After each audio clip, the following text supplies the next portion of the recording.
Pendant que les caméras du monde braquent leurs objectifs sur les coups d'État et les crises, un vieux lion observe en silence.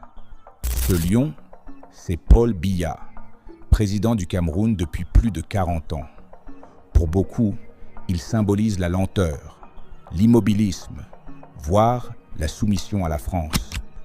Mais derrière ce masque se cache peut-être le stratège le plus patient de toute l'Afrique francophone. Biya n'a pas crié. Biya n'a pas défié Paris à la télévision. Biya a choisi la ruse.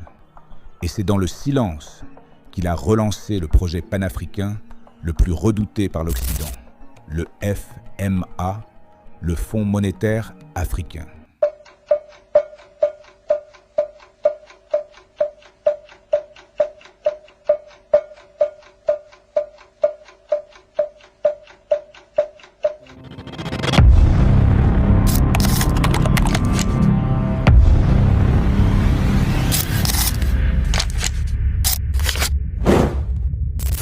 L'histoire commence avec Mouammar Kadhafi, le guide libyen.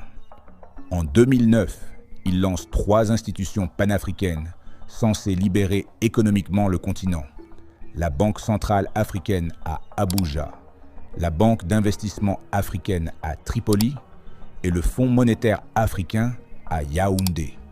Oui, Yaoundé, capitale du Cameroun. Un choix hautement symbolique, un pays stable, discret, stratégiquement placé au cœur de l'Afrique francophone.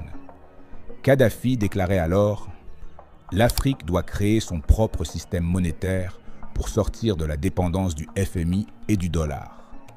Nous devons avoir notre dinar africain, garanti par notre or et nos ressources naturelles. » Mais 2 ans plus tard, le rêve s'effondre sous les bombes.